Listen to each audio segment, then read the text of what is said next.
O Agro em Foco é o podcast da Escola do Agro. Se você é produtor, estudante, técnico ou simplesmente apaixonado pelo agro, aqui a gente fala sobre mercado, inovação, tecnologia, formação profissional e, é claro, sobre as oportunidades que estão surgindo por aí. A cada episódio, vamos trazer conteúdos relevantes com convidados que fazem a diferença no dia a dia do setor. Teremos episódios com representantes de empresas parceiras, também com os nossos professores, especialistas e egressos que têm muito a contribuir com suas trajetórias. O convidado de hoje, ele é um convidado bastante especial para nós, é o Paulo Martinelli. Paulo, seja bem-vindo. Ele que é médico veterinário, patologista, sócio fundador do laboratório CEPVET e também docente aqui na Unifeob.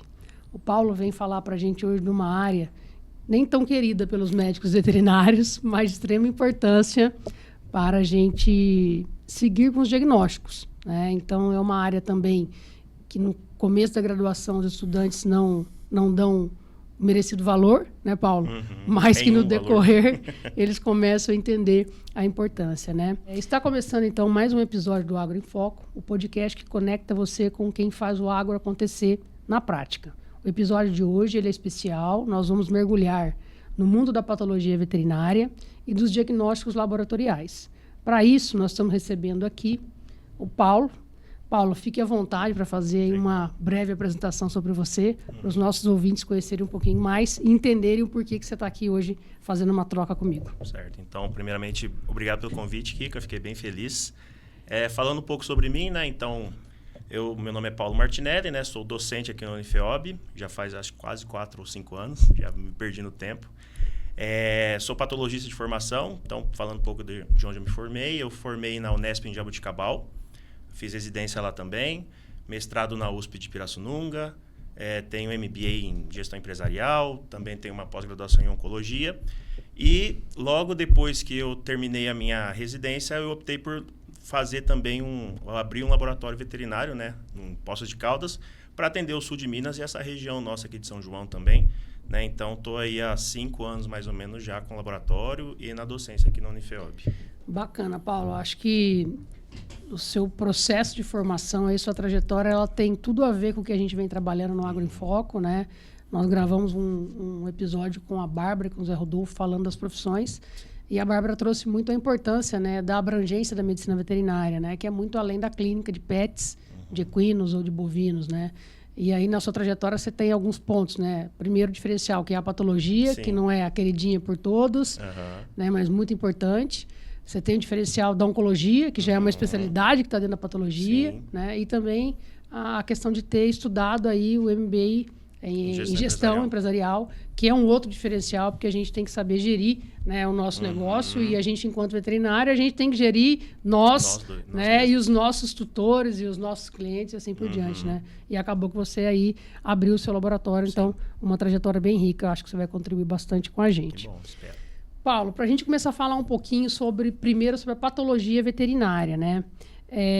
Para que os nossos ouvintes, ou para quem está assistindo, entenda qual é o papel da patologia veterinária, né? E o que esse profissional entrega para o mercado? Aqui, que eu acho que o principal papel da patologia veterinária é que ele é o grande vínculo entre as diversas matérias, né, que a gente trabalha no ciclo que a gente chama básico da universidade, com o profissionalizante, né? Então, a patologia, ela agrega essas duas grandes áreas, né? Então, ela conversa tanto com os ciclos básicos, quanto com a parte profissionalizante, né? Então, eu tenho matérias de base que muitas vezes os alunos questionam, mas por que eu preciso saber histologia?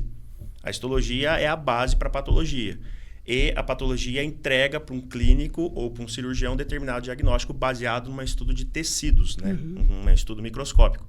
Então, eu acho que essa capacidade que a patologia tem de trazer o básico e levar informações, né, para o ciclo profissionalizante, né, para clínicos, cirurgiões, acho que é a principal coisa que a patologia faz, né?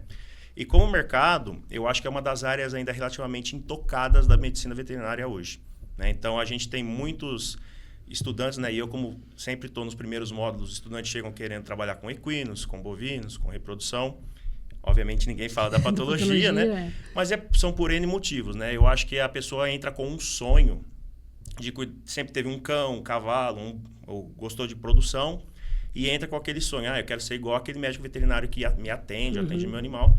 E na hora que ele se depara com algo diferente, muitas vezes o primeiro reflexo dele é falar, nossa, mas será que isso aqui é legal também, né?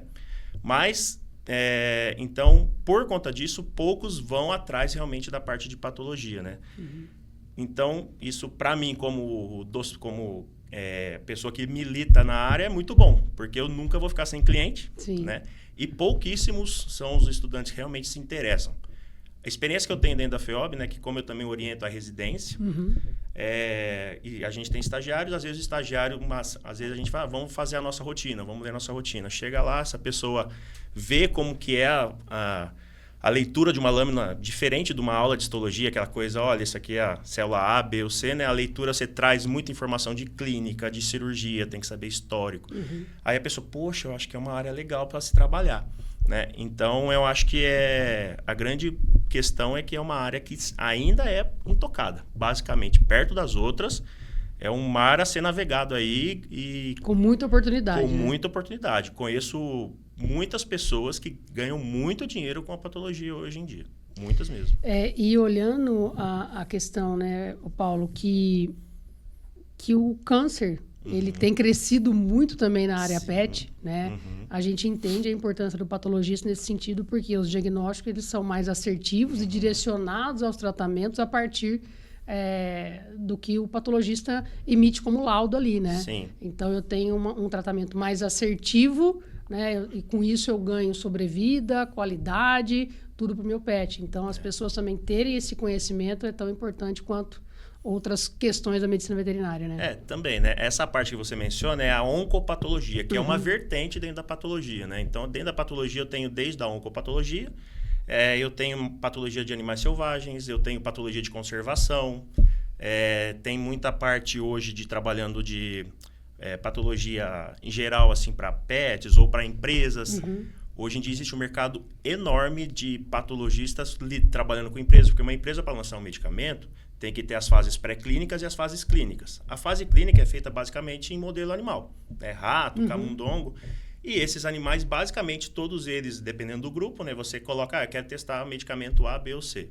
Como será que ele vai atuar no corpo do animal? Será que o que a gente está falando na literatura é o que acontece? Então, eles fazem esses grupos experimentais, fazem os animais, né? Então, depois eles fazem a eutanásia e mandam esses tecidos para análise. Quem faz essa análise é um patologista veterinário. E, assim, como somos poucos, se oferecem salários, né, ou ganhos muito grandes, assim, e por lâmina. Então, eu estou falando assim, às vezes, R$80, R$100 por lâmina, e eu tenho, sei lá, mil lâminas para serem lidas. É um ótimo salário. Né? Então, assim, vale a pena, né? Vale muito a pena. Né? Então, tem essas vertentes. Então, tem a onco, tem essa parte, tem a parte de docência, né? Tem a parte de mais a campo. Então, assim, a gama de oportunidades dentro da patologia é tão grande quanto a gama de oportunidades da medicina veterinária. Eu fiz essa relação com a questão do câncer até para desmistificar um pouquinho a situação de que o patologista trabalha no pós-mortem, né? Sim, verdade. E a gente acaba sempre ouvindo muito isso ainda, né? E não é, hoje a gente sabe que não é assim, né? A gente tem essa possibilidade de entrar junto no tratamento, né? E direcionar o clínico para algumas situações. Eu sempre falo, Kika, porque as pessoas têm essa impressão, né? Realmente, o patologista é o cara que abre o bicho morto. Né? Já começa daí, né? Eu falo, não, a gente faz um exame necroscópico. Só que isso, hoje, na minha rotina, é uma ínfima parte. Eu diria assim, deve dar 1% dos ganhos totais, né? Que eu ganho, por exemplo, com o laboratório. Essa parte é importante? Sim. Mas é uma parte, assim, muito voltada hoje para fins de processos judiciais, né? A gente sempre até brinca entre patologistas. Quando existe uma necrópsia, ou é um animal segurado, que você precisa ter um laudo para receber esse dinheiro de volta, ou alguém vai ter problema. Né? Então, hoje, mas assim, existe essa mística de que o patologista só trabalha com um animal morto. Mas é muito pelo contrário, né? Hoje em dia, como você falou, o câncer tem aumentado muito e os animais hoje vivem mais, eles estão cada vez mais dentro de casa, eles já são membros da família, as pessoas hoje gastam mais com os animais e o patologista entra nisso, né? Então, Hoje a patologia também é importante porque hoje um animal tem um determinado nódulo, eu estou falando de coisa de 5, 10 anos atrás, joga o nódulo, joga no lixo, acabou meu problema, eu tirei o nódulo. Não vai acontecer mais nada. Ou não vai acontecer mais nada, ou se acontecer, aconteceu, ele era velhinho, né? Que é o máximo que a gente ouve, velho, não vale a pena operar, não vai. Hoje isso acabou. Né? Tem pacientes, às vezes, de 20 anos e fazendo cirurgia, e o patologista está dentro disso, né? Ele começa... essa tração de tratamento é pelo patologista, né? A gente gravou um episódio com a Ju, anestesista, né? E é muito essa analogia do paciente idoso, né? Sim. Quando, né, a pessoa não quer submeter o paciente à anestesia porque ele é idoso, né? Sim. E é a mesma história, não tem mais essa. A cirurgia, a anestesia é um ato seguríssimo, né? E que a gente pode submeter, assim como a gente tem essa questão da patologia, que ela não está aí só para o animal que veio a óbito, né? Mas antes... É bastante importante deixar isso claro para as pessoas, né? E aí, Paulo, olhando esse contexto da patologia, né? Você trouxe um pouquinho já da atuação, né, do patologista. Quais são as principais áreas dentro da patologia veterinária que o patologista atua? Então, a gente falou de exame necroscópico, tem a histopatologia, tem a citologia, mas também tem algumas coisas que são novas, né? E que, de repente, o patologista está dentro do centro cirúrgico, né? Então, isso aí, fala um pouquinho disso pra gente. Acho que o Caran veio aqui, né, e falou de um caso, né? Então, que é a biópsia transcirúrgica, né? Que é algo que não é novo, né? Na medicina isso não é novo. Não é nada novo, Mas na veterinária é um negócio que começou faz, sei lá, 10 anos, uma pessoa em São Paulo começou, e agora é um negócio que já se popularizou, né? Ele ajuda demais, né, o cirurgião a tomada de decisão. Porque o que acontece na visão do patologista? A pessoa tem um animal ali dentro do centro cirúrgico, geralmente já vem com pré-determinado o que espera que seja esse nódulo via citologia. Então, a gente já sabe com o que a gente está lidando. Então, basicamente, aquele momento é para você avaliar a margem cirúrgica. Porque até então a pessoa retira aquela nodulação para enviar para análise, só que ela não sabe se ele conseguiu retirar toda a massa tumoral porque que está ali. É uma análise visual. É uma ali, análise né? visual. Hoje, com um patologista, você tem uma análise microscópica em tempo real. Né? Então, é uma técnica muito boa, né? Então, assim, você consegue retirar com a margem, que a gente chama margem livre, já na hora da cirurgia, né? Então, fica mais confiável para todo mundo. E assim, nossa, mas atrasa demais a cirurgia, que a gente, como veterinário, sabe o negócio de tempo cirúrgico. Pela experiência, vamos falar que aumenta uns 20 minutos, 25 minutos talvez. Eu acho que vale a pena você ampliar um pouco esse tempo de cirurgia versus você sair com um animal que você sabe que aquela margem está ok. Né? Então, é uma técnica que cresce, graças a Deus, né? Então, aqui no sul de Minas, acho não, só eu tenho feito essa técnica. Então, e essa técnica tem me levado para alguns lugares. Já fui para Rio Claro, já fui para Poços de Caldas, né? Aqui em São João, já fiz em Pouso Alegre e outras regiões aqui em volta. E é um negócio que está se popularizando, porque a pessoa entende que hoje você trabalhar com um pouquinho mais de tempo, mas você ter certeza, compensa muito mais do que você ter que reoperar esse animal dali 1 mês, 2, porque voltou o câncer. Isso aí eu acho que é fantástico, pensando muito na sobrevida, na qualidade de vida desse animal, né? Sim. Então, a gente tem tomado as decisões mais seguras e mais garantidas com relação ao paciente, né? Exatamente. Então, essa é mais uma área de atuação, né? Que às vezes as pessoas só sabem que o patologista ele faz a cito, ele dá o laudo do histopato, enfim, mas ele tem essa atuação importante hoje em dia, né? Uma área que a gente vê, Paulo, a gente já comentou um pouquinho, que é pouco conhecida pelos nossos estudantes, mas a gente também vê dentro do curso que você faz isso algo um pouco mais dinâmico. Quando a gente vê o pessoal indo com você para a sala de necrópsia, a gente vê o pessoal indo feliz, contente, né? Porque tem uma dinâmica ali de conduzir essa aula. Por que você acha que, apesar de pouco conhecida pelos estudantes, por que você acha que isso, de repente, vem mudando e até olhando o cenário mundo, né? Você consegue ver discípulos te seguindo? Consigo. Assim, como eu te falei, né? Infelizmente, ainda é uma porcentagem baixa, né? Eu, de todos esses anos na FEOB, eu consigo... 2 pessoas realmente foram para a área, que até passaram em residências na área, né? Então, realmente vão trilhar o caminho. E outras tantas fizeram a iniciação ou fizeram o ENAVET, né? Então, são pessoas que talvez tenham interesse, pessoas que estão vindo também, que talvez vão trilhar esse caminho. Eu acho, Kika, que assim, a questão da patologia é um pouco de medo, porque as pessoas e eu também me incluo nisso, né? Que eu também tive esse Esse receio receio. no começo, que é assim, a histologia é um negócio que é dada ainda de uma maneira meio, não vou falar jogada, mas essa pessoa não consegue conectar. É diferente de uma pessoa que faz uma aula sobre a auscultação cardíaca, entende a função daquilo. Né? A histologia, que é a base da patologia, ainda é uma coisa assim, você tem que saber que é o tecido. Beleza. E por quê? As pessoas não conseguem fazer essa conexão. Então, o que você falou das aulas mais dinâmicas é justamente tentar trazer para eles, falar assim, por que você tem que aprender a histologia de tal órgão? Porque isso aqui é uma doença desse órgão, histológica. Né? Então, é essa coisa que eu tento fazer um pouco diferente. Mostrar para eles a realidade, né? Não só ali da lâmina isolada no laboratório. Exatamente. Né? Então, assim, o que eu tento fazer, né? E agora que eu estou dando aula de histologia, eu tento algumas vezes fazer isso, é dar as aulas, né? Como como deveria, e depois eu coloco um caso clínico desafio. E aí é o mesmo tecido, só que é um tecido todo patológico, cheio de lesões. E aí, dessas aí, assim, uma sala de 60, 70, 2 vão ficar interessados. Mas, assim, é o que a gente espera. Mas realmente são pessoas que têm interesse.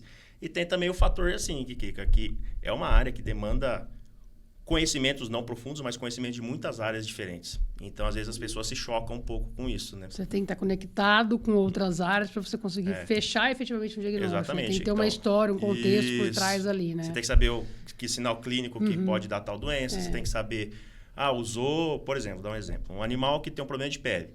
Mas o dono está usando corticoide. O veterinário aplicou corticoide. E eu preciso saber do padrão inflamatório para confirmar aquele diagnóstico. Eu vou falar o quê para ele? Não vai dar certo. Aí a pessoa, então, ela tem que fazer essa conexão do porquê que o corticoide vai inibir esse padrão. Qual é a ação, né, dessa medicação? Qual é a ação? Isso. Então, às vezes, eu acho que eu percebo isso, que às vezes isso choca as pessoas. Né? Então, eles até falam que tanto eu quanto o Thiago, né, que é outro professor, falam assim, nossa, vocês sabem muita coisa diferente. Eu falo assim, não, é porque a nossa função... Nossa área exige isso. E assim... Eu jamais vou estar em pé de igualdade com um cirurgião para falar de uma cirurgia. Sim. Né? Mas eu sei o beabá. beabá. Olhar o tecido. Exatamente. Aí, na hora de olhar o tecido, tem que vir aquela avalanche de coisa na sua cabeça para você chegar numa hipótese diagnóstica. Bacana, Paulo. E aí, olhando esse contexto, pensando no futuro profissional, que habilidades técnicas e até pessoais um jovem veterinário precisa ter para atuar nessa área? Que assim, eu acho que nesse contexto, essa resposta vai ser um pouco diferente, porque todos os patologistas que eu conheço são pessoas muito mais quietas, muito mais introspectivas. Que não é o seu caso, né, Paulo? Não é no meu caso nem um pouco, mas, por outro lado, isso me ajuda, né? Porque eu acho que você ter uma conversa, saber conversar com o clínico, com o cirurgião, ter abertura para as pessoas chegarem a você e falar assim, Paulo, me ajuda com esse caso. Então, eu percebo que esse jeito mais conversador, espontâneo meu, me ajuda nesse sentido, né? Mas o que elas precisam ter? Assim, as habilidades, né, que as pessoas têm que ter. Assim, trabalho em equipe, com certeza, porque bravo com as pessoas a gente sempre fica, né? A gente sempre tem um perrengue, mas assim, tirar isso de lado e trabalhar o que precisa ser trabalhado, né, em prol do animal, do paciente. Visão sistêmica, né, como eu acabei de falar, uma coisa que a gente tem que ter sempre. Saber escutar, saber ouvir. Então, eu acho que basicamente isso, assim, sabe? Então, essas coisas assim de ter cuidado ao falar, saber escutar. E eu acho que, além disso tudo, conectar as informações, né, Paulo? Porque tem que colher essas informações, conectar para poder efetivamente chegar num ponto único ali de sim. Não, isso também, né? Que o estudo, assim, é diário, né? Quando você já vai tendo uma experiência, as coisas se repetem muito, né? Então, assim, acaba ficando mais fácil. Mas agora, para uma pessoa recém-formada, o que começou agora... experimentando ali, né? Experimentando, é cara no livro, né? Cara no livro. O estudo sempre ele vai acompanhar o veterinário, né? Não tem como escapar disso, né, Paulo? Paulo, agora a gente avançando um pouquinho mais o bate-papo, entendendo já sobre a especialidade, né, da patologia, traz pra gente aqui, né, como é que foi a ideia de montar o seu laboratório, né? Como que isso surgiu, né, e como é que você vem atuando?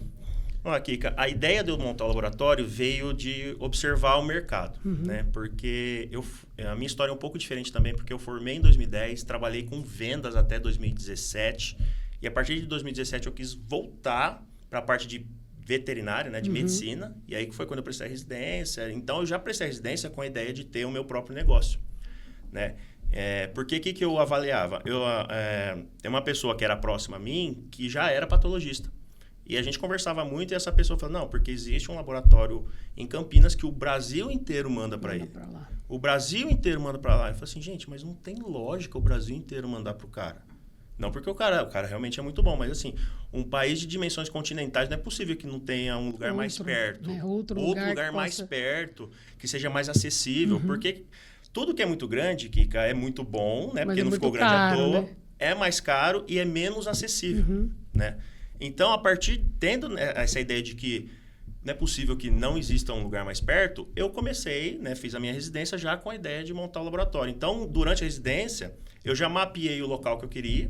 Na época, eu lembro que até paguei uma empresa para fazer um levantamento de mercado, quem eram os veterinários, onde eles estavam, para quem mandavam. E aí foi meu primeiro grande choque, que eu sempre ouvia, não, manda pro fulano, manda pro fulano. Cheguei na hora que eu recebi esse informe, eles não mandavam para ninguém. Não tinha o fulano, não mandamos. Mas para que você faz? Ou por que você não manda? Ah, porque depois a gente não sabe o que fazer. Qual é o tratamento, entendeu? Então, isso ficou na minha cabeça. Eu falei, eu preciso montar esse laboratório para ontem. Aí acabei a residência já com tudo comprado. Fui lá e comecei a bater em porta. Falei, ó, patologista, não sei o quê. E nesse momento eu tive a ajuda de uma oncologista que até hoje é uma parceira lá em Poços, a Thaís, que começou a abrir porta nas clínicas, porque ela ia na clínica e aí falou, ó, tem um cara do lado aqui, a 30 quilômetros, está fazendo o serviço, está fazendo. Aí um começou a mandar, outro começou a mandar, e aí que o negócio começou a pegar. A desenvolver. Mas foi justamente dessa necessidade que eu vi local de que não existia. Entendeu? Um local para se mandar. Para mim era inconcebível o cara ter que mandar por correio para Campinas, sendo que poderia ter um cara do lado da casa dele. Né? E outra, isso, só o fato do transporte, tempo, agiliza o diagnóstico, isso impacta na vida do animal, né? Com certeza, enfim, com certeza. E eu acho que a gente realmente está num país tão grande de dimensões que se a gente não começar a regionalizar algumas coisas, né, a gente fica à mercê de exclusividades. Né? E quando eu estava na pós-graduação, tinha um amigo meu que era do Pará e ele me narrou a mesma coisa, que essa pessoa de Campinas recebia lá do Pará. Caramba. Eu falei, não é possível que não tenha um cara no Pará que não possa... Tanto que hoje ele tem um laboratório no Pará. Entendeu? Então, ele fez a mesma movimento que eu, porque é uma coisa natural, Kika. Lógico que existem os grandes centros, mas eu acho que é aquela coisa, né? Você vai procurar o básico mais perto de você e conforme o negócio vai ficando mais complexo, você vai procurar outros centros. Um grande centro, né? Ô, Paulo, e quais foram os seus principais desafios no início do laboratório? Convencimento. Meu principal desafio foi convencimento das pessoas sobre, primeiro, qualidade, né? Porque eu não era uma pessoa da região. Eu cheguei lá na região, então convencer as pessoas primeiro, como eu falei, como as pessoas não mandavam para lugar nenhum, eu tinha que chegar numa clínica que fazia muita cirurgia, falando, não, começa a mandar. Aí a pessoa fala, mas por quê? Os meus clientes não exigem isso. Muitos falavam assim para mim, é mais trabalho para mim depois, porque chega um laudo para mim de um tumor, um câncer A, B, C, o que eu vou fazer? Eu não sei lidar com isso. E aí entrou o oncologista. Né? Porque aí você estava atuando muito com o clínico geral, né? Sem especialista vinculado. Porque como começou o laboratório lá em Muzambinho, né? Que é uma cidade muito pequena, então, assim, a cidade ali no sul de Minas tem essa característica de cidades todas muito pequenas que fazem trocas entre elas, né? De serviços e tal. Então, eu percebi que eu tinha esse problema.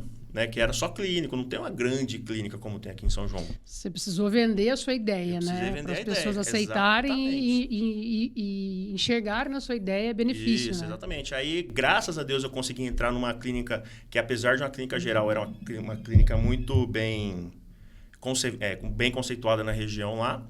Aí, essa primeira clínica deu o aval, assim. Né? Falei assim, não, manda para ele. Aí, dali, uma, outra... Muitas que não mandavam para lugar nenhum, que eu chegava e falava, mas por que você não manda? Eu não tenho para onde mandar, é muito difícil mandar para Campinas. Eu falei, não, então agora eu mando. Aí houve clínicas que eu ia na clínica 5, 6, 7 vezes na semana buscar material. Colher material. E aí comecei aquela, você não sabe fazer? Não, vem cá que eu vou ensinar vocês. Fiz assim uma manhã um intensivão, uma manhã de boas práticas de coleta, né? Como eu fiz aqui no hospital quando eu entrei. E aquilo, para mim, foi um divisor de águas. Aí as pessoas começaram a entender o processo, né? E junto a isso veio a FEOP.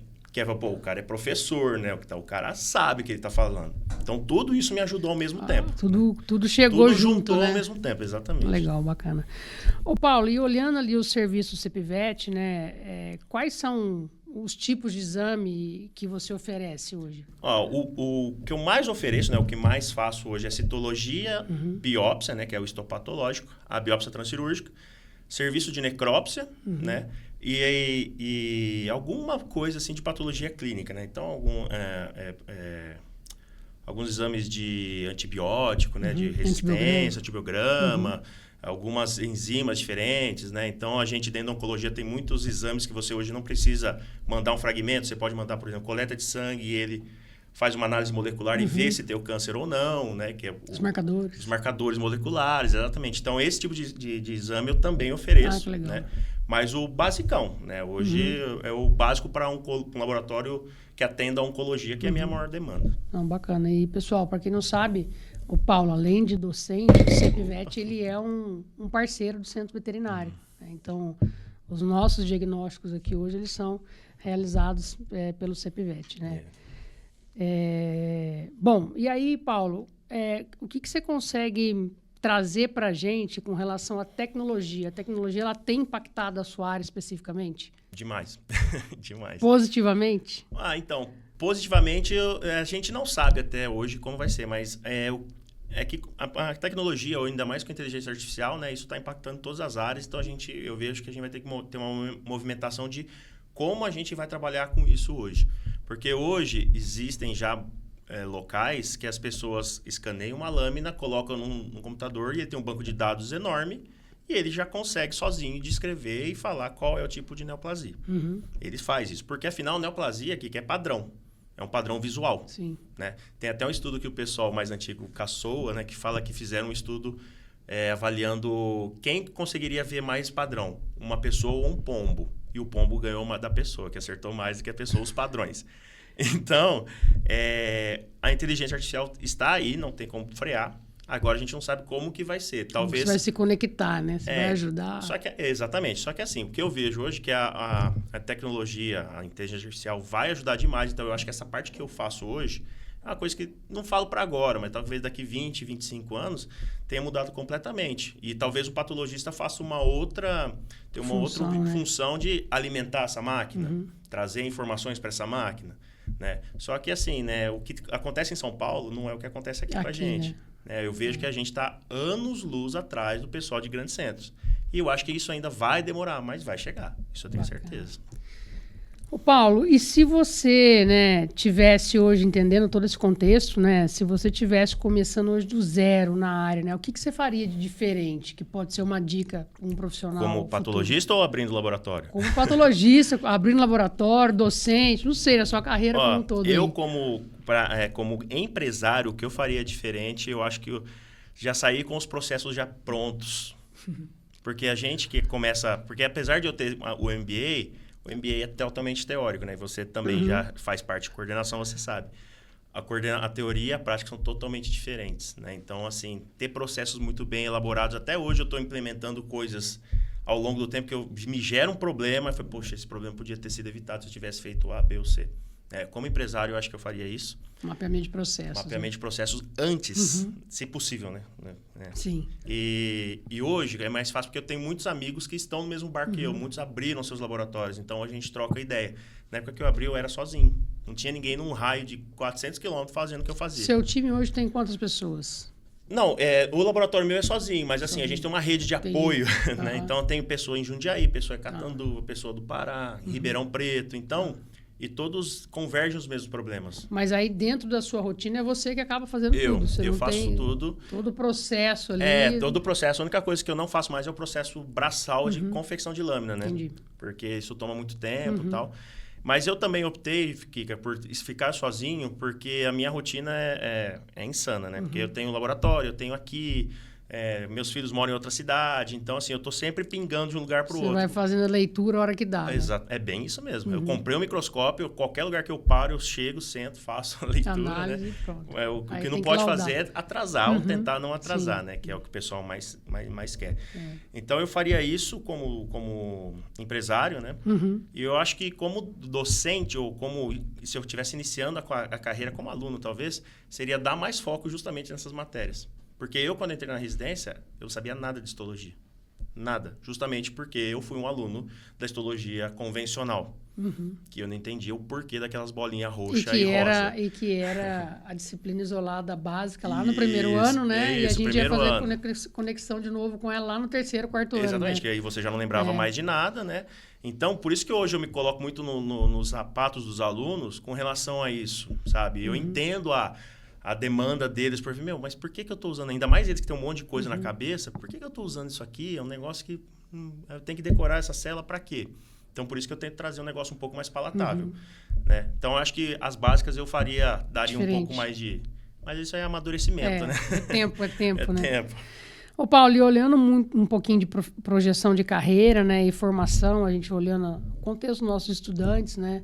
Você já trouxe que você fez residência, eu também fiz residência e considero que é um diferencial. A gente já trouxe os nossos aprimorandos para falar aqui do processo, né? Não é todo mundo que tem esse olhar, mas a gente sabe que uma vez que você sai da residência, você é um outro profissional. Sim, né? com certeza. Então, olhando o processo de formação de um patologista veterinário, que dicas você daria, né, para um estudante nosso que está aqui terminando o curso e ele quer seguir essa carreira? Aqui que eu vou ser bem sincero, assim, hoje em dia as pessoas querem colocar a carroça na frente dos bois. Né? Eu acho que existe é como construir uma casa. E a residência é o alicerce. Né? Você pegar e fazer um curso de fim de semana de patologia, eu acho que é muito arriscado. Porque você tem um fim de semana sobre determinado assunto. Tá? Vamos ver hoje neoplasias, sei lá, de pele. Você vai ver todas, você vai ficar ótimo naquele fim de semana. Dali 3 semanas, se te derem uma pele na mão, você não vai saber o que você está fazendo. Você não sabe. Porque é muita informação e não existe nada, você fez residência também, que é o dia a dia. A repetição. Às vezes, a gente passou isso, fim de residência já está assim, de saco cheio, porque, nossa, mas de novo. Só que você não lembra 2 anos atrás que te dava frio no estômago quando chegava, sei lá, no seu caso, um cavalo com cólica. Né? No meu caso, quando chegava um câncer super bucha, assim, que eu não sabia o que era. E aí era, às vezes, 2 dias para liberar, porque eu estudava um monte de livro, mandava para professor, para outros amigos e tal. Então, eu sou um ferrenho defensor de residência. Falar assim, não, eu vou por outro caminho. Tranquilo. Existem outros caminhos, não é o único, né? Eu não sou dono da verdade. Mas, para mim, a residência é assim, essencial se você quer atuar na área de patologia. Existem patologistas muito bons que não fizeram? Existem. Mas eu acho que o caminho fica muito mais difícil. Sim, eu também concordo, Paulo. Eu acho que a residência deveria ser obrigatório para o médico veterinário, seja lá qual for a área. Né? A gente entregaria profissionais muito mais gabaritados para o mercado do que somente a graduação. Com né? certeza.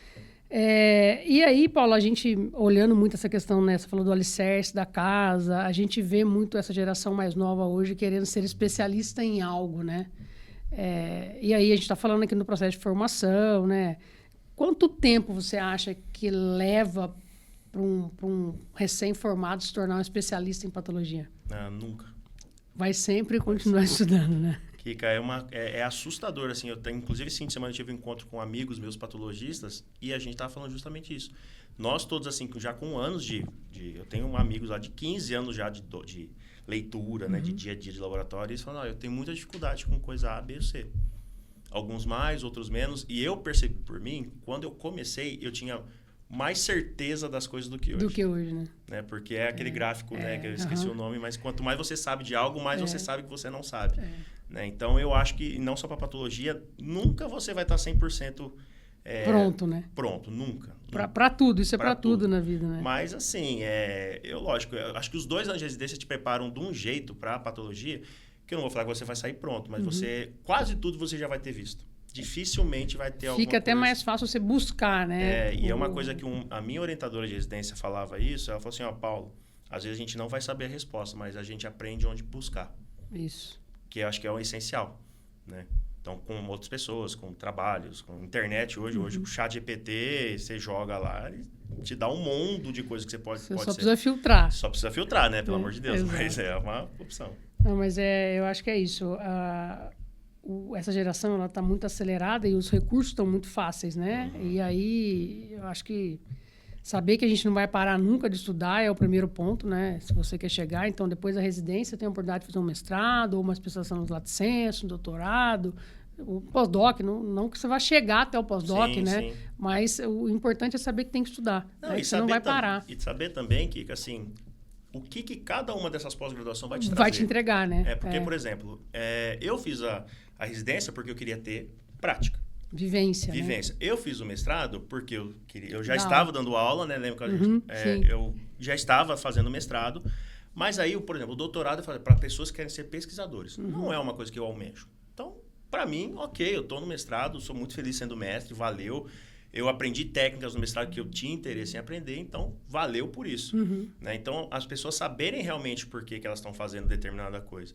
Então, hoje, só fazendo um link com o que você falou, o aluno sai da graduação, dali 2 semanas ele entra numa pós-graduação em clínica médica. Ele nunca auscultou um cachorro.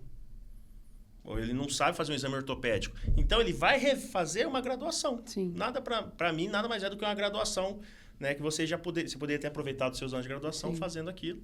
Então, eu acho que as pessoas, como você falou, elas estão numa ânsia de colocar especialista. Daqui a pouco nós estamos com um monte de especialista que não é especialista Que não é em nada. especialista. Que não consegue entregar um diagnóstico de um clínico geral. Exatamente, Né? exatamente. Mas são os fatos da vida acelerada, né? Isso está reverberando e impactando nos seres, né? Enfim, as pessoas têm que ponderar tudo isso, né? Ô Paulo, e a gente tem falado muito dos diferenciais de curso aqui na Unifeob, né? Para aquele estudante que está em dúvida se ele vem para cá, se ele não vem para cá, enfim. Você estudou numa baita universidade, né? Referência nacional. Mas se hoje você fosse escolher uma faculdade, o que você considera essencial na formação do médico veterinário? Ok, que eu acho que o essencial hoje é você conseguir conciliar teoria e prática. Né? Eu acho que isso para mim é essencial, porque assim, eu estudei realmente numa universidade de ponta. Né? E eu sempre converso isso com os alunos, que tem os prós, obviamente, e tinha os contras. Um dos contras que eu sempre falo para todos eles, eu não tinha aula com meus professores. Por quê? Porque tinha pós-graduando e o professor, que era o figurão, falou assim, eu vou lá perder tempo da aula para graduação? Manda um mestrando, doutorando. Obviamente, tive ótimas aulas, como eu tive aulas que não foram tão boas. Né? Então, isso é uma coisa que também talvez eu pesquisasse, procuraria antes.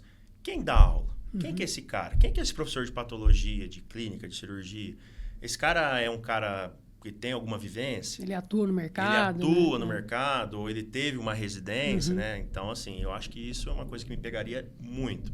Até hoje, comentando na gravação que a gente fez anterior com a Bárbara Zé Rodolfo, uma das coisas que eu considero como diferenciais nossos aqui na Unifeob, seja qual for os cursos da Escola do Agro, é que os nossos docentes realmente eles são atuantes no mercado. Sim. E isso traz um diferencial grande, porque a gente sabe que vocês estão trazendo a vivência né, do dia a dia para na sala de aula, conectando, claro, a teoria, mas mostrando né, como as coisas acontecem. Isso, inclusive, ajuda e direciona o estudante com mais clareza né, para onde ele vai atuar no mercado de trabalho. Que acho que nenhum de nós aqui no corpo docente é um catedrático. Né? Então, assim, um exímio pesquisador, publica na Nature. Né? Não que isso, logicamente, tenha sua importância. Sim. Mas eu fiz o mestrado, né? E assim, eu sempre questiono assim, o que o meu mestrado vai ajudar no dia a dia de um cara que quer saber sobre determinado assunto? Né? Não só o meu, como de todas as pessoas. Então, hoje eu vejo na universidade pública,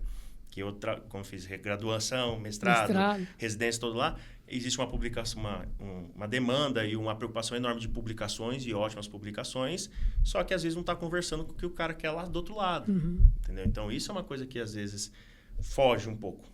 Né? Desconecta, né? A realidade do mercado com a pesquisa, né? E é uma coisa que, por exemplo, a FEOB traz mesmo, né? Então, assim, tem muitos professores que trabalham e dão aula. Sim. Então, o cara falou assim, eu tive um caso assim, assim, assado. Quantos e quantos casos meus de dia a dia meu eu trago em aula e eu tenho uma discussão super rica sobre aquilo. Sim.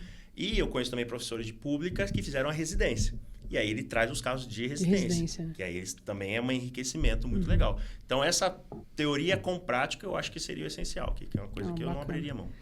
E a gente vê a diferença, né? Não adianta. E o próprio estudante, ele também percebe isso, né? E vocês se tornam referência para o estudante, né? O estudante, ele quer ser igual aquele professor que sabe que ele atua lá fora ou que ele teve uma vivência X, Y, né?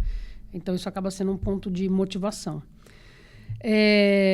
A gente já falou um pouquinho né, da importância da patologia, mas o que você deixaria de recado para o nosso estudante olhando a patologia com um diagnóstico nesse mercado futuro da medicina veterinária? Eu falaria, não deixe a patologia de lado. Não acho que a clínica é soberana. Não, nem isso, assim, apesar de existir Na essa época frase, existia né? essa rixa, na minha residência existia isso. Sempre houve. Mas as pessoas, muitas vezes, Kika, assim, eu não falo para a pessoa ser um patologista de entender conceitos e processos como eu, que sou um docente e trabalho na área. Mas para mim é imprescindível um clínico geral pegar um laudo e entender o que eu estou dizendo.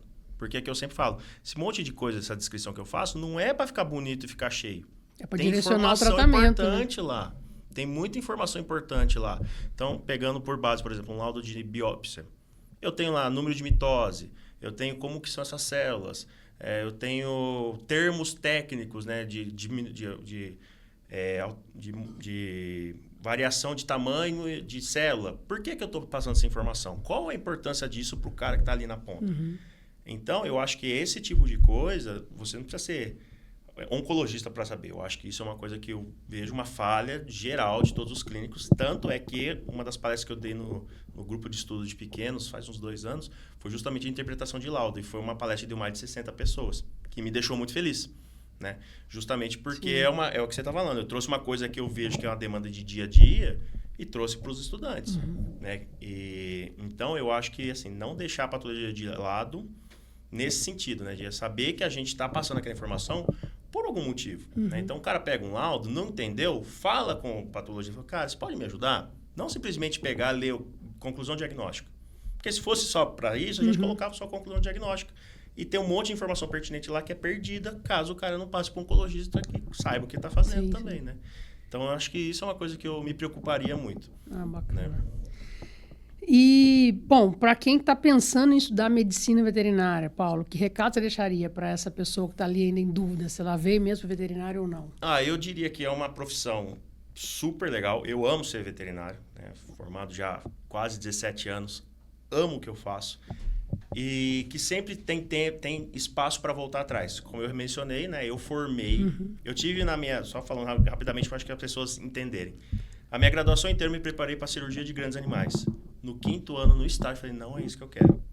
E pela vida, eu consegui trabalhar em empresa. Trabalhei 7 anos em empresa. Depois eu saí de empresa e voltei a fazer residência para hoje estar atuando como docente e no laboratório. Então, assim, sempre falo para os alunos, não é uma escolha de vida. Assim, não é porque você, eu quero mexer com grandes. Chega lá e fala, poxa, acho que não é isso. Quero mexer com pequenos. Cara, dá 2 passos para trás. Não tenha vergonha. Porque não é uma corrida. Sim. Né? Isso é uma coisa que eu acho que é importante falar. E, assim, amo ser veterinário. Eu acho que é uma profissão... não ganha dinheiro. Se você não souber fazer. Lógico, se você for igual aos demais, você vai ser apenas mais um. Mas... como que você se destaca? Residência ao começo. Se você não faz residência, realmente você vai ser mais um. A gente precisa procurar, eu sempre falo muito isso, oportunidades no mercado. Né? Sim. O mercado está aí, ele tem as suas oportunidades, a gente não pode se limitar àquilo que eu coloquei na cabeça de quando eu entrei. A minha trajetória é muito parecida com a sua. Eu também fiz medicina veterinária porque eu queria cirurgia de equinos. Quando eu cheguei no estágio obrigatório, eu falei, eu não quero cirurgia, não quero ficar dentro do centro cirúrgico de jeito nenhum. Estou fora ficar 4 horas dentro do centro cirúrgico. Foi isso mesmo. Né? Não quero. E aí eu fui trabalhar com reprodução, que também era uma outra área que eu gostava. E hoje você já mudou. Eu já mudei, né? E hoje eu não sou mais nem veterinária, mas... Então, eu acho legal a gente saber que tem essa reciclagem, não essa alteração, né? Porque a gente não pode nascer né? Nascer e morrer é a mesma coisa. Eu acho muito... engessado ali, né? Muito engessado.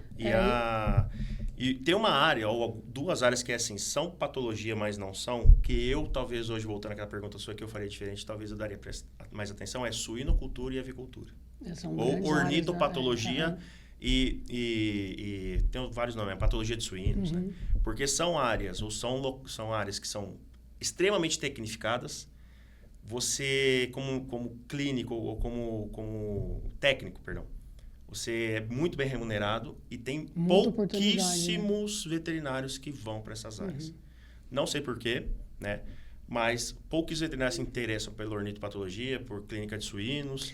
E, Paulo, eu falo isso quando eu fiz o meu mestrado, eu fiz com melhoramento genético, né? E eu falo que a suinocultura e a avicultura, elas são tão evoluídas que eles trabalham melhoramento por linhagem. Enquanto a gente está lá trabalhando por acasalamento. Isso, Ixi, F1, Maria, F2. já mudou completamente, né? E é por isso que a gente tem hoje a avicultura e a suinocultura na posição que elas se encontram no mercado, né? Uhum. Mas é realmente isso. E eu lembro que quando eu fiz o mestrado, a gente tinha um grupo muito forte ali dentro do laboratório, que era da AgroSéries, Sim. que trabalhava muito bem a avicultura. E eu Uhum. ficava assim, cara, não acredito que eles já estão tão para frente, né? Exatamente. Eles já trabalhavam com marcadores naquela época para as duas espécies, né? Imagino hoje que eu estou fora desse mercado, mas sei que muita coisa evoluiu. Então. E realmente é uma baita oportunidade Não, de mercado. são ótimas oportunidades e, assim, eu talvez, de novo, né, por falta de maturidade, a gente...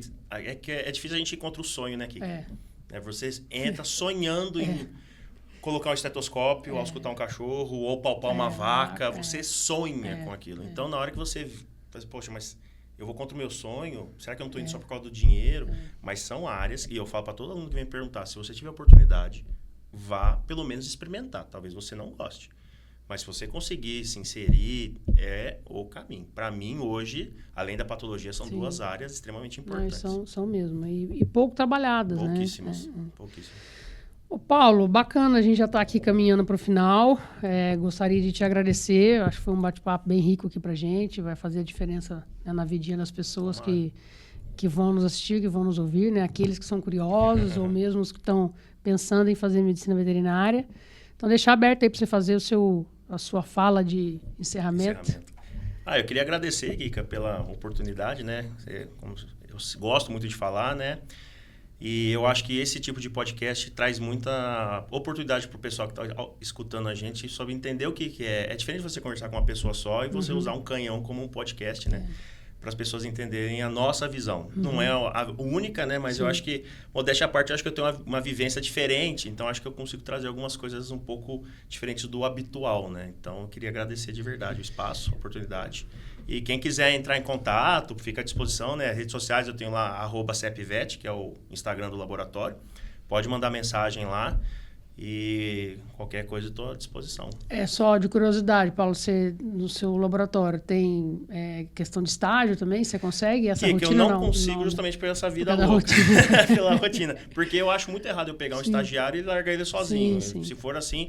Mas as pessoas que me procuram, eu sempre falo para eles procurarem o serviço propedêutico aqui. Né? Porque aqui, como tem um residente, eu muitas vezes faço a minha rotina junto com os residentes, acaba aproveitando, né? Não, bacana. Maravilha, Paulo. Obrigada pela sua participação, pelo seu tempo. Sei que a gente está numa época aí que é dura tirar vocês da rotina, com tantas demandas, mas tenho certeza que valeu muito a pena. Obrigadão mesmo.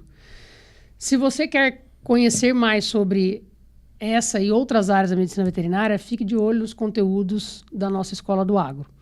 E aqui junto com o curso de Medicina Veterinária. O Agro em Foco, ele traz profissionais que estão preparados para trabalhar com a saúde animal. O Agro em Foco, ele passa pela premissa que gerar conteúdo de relevância é uma das maneiras de conectar as pessoas. Acreditamos que quanto mais a gente conhece, aprende, mais a gente amplia a nossa visão de mundo. Então, vamos junto espalhar essa conversa e até o próximo.